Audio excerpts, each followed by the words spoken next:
Good afternoon, everybody. Welcome to my roof deck. I wanted to make a short video today talking a little bit about some very important news that happened in the world of special education. I know that there's a lot of news. It's easy to miss things, but this is something that I really wanted to point out and hope that people didn't miss.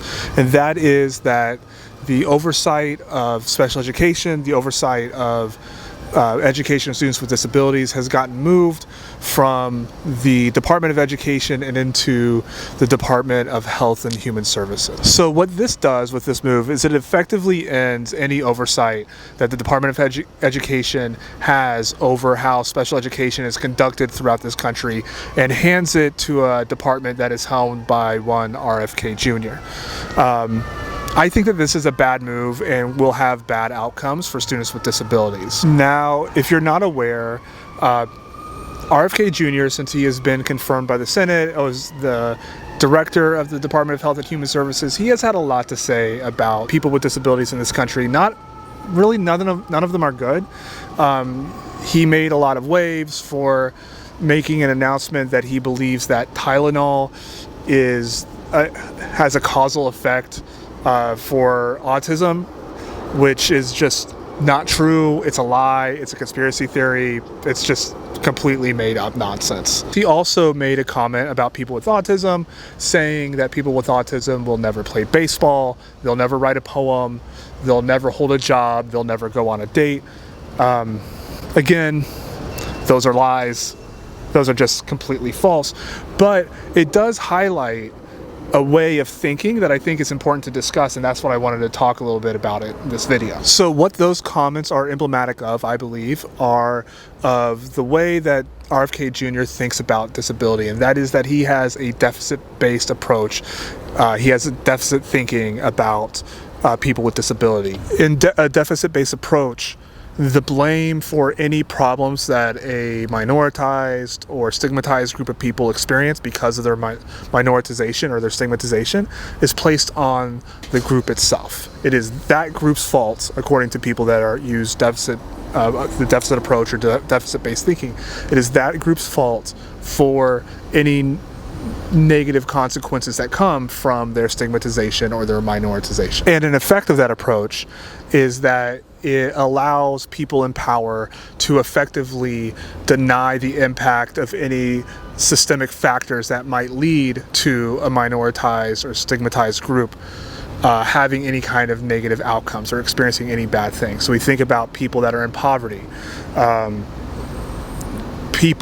often talked about as though, well, they're in poverty because they don't work hard enough, or maybe they're in poverty because they don't have the requisite skills to earn a high-paying job or to get a high-paying job, or there's something culturally wrong with people that are experiencing poverty, that they are their culture does not have a hard, strong work ethic or something like that. The blame is not placed on the system that brings about the poverty, but instead on the people themselves. And so when we extend this kind of deficit-based approach and we look at it and we look at RFK Jr.'s comments, we can see that he is using a similar approach for people with disabilities.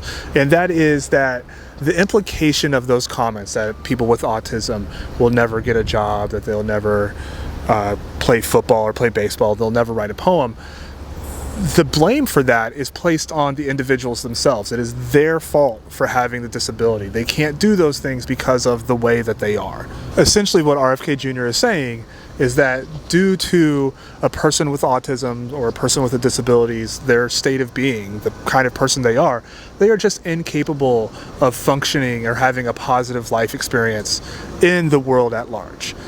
And the reason why that this is so dangerous and the reason why this is so bad is that this language, this thought process was used to justify rounding up people with disabilities and placing them in institutions without their consent, oftentimes for their entire lives.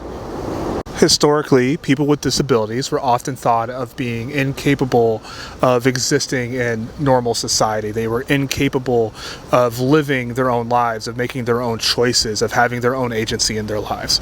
And what this led to was people, even though they may have been what had considered to be well-meaning at the time, taking them away from their families, locking them into institutions, and essentially denying them of being able to live a full and happy life.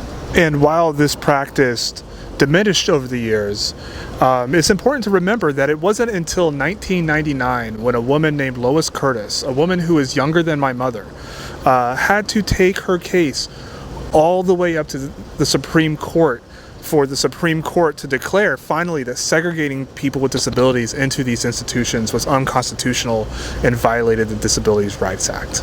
1999 was not that long ago, and there are many people alive today that have disabilities that spent large portions of their lives prior to 1999 living in these segregated facilities, being denied access to their communities, being denied access from the world that Americans like you or I might take for granted.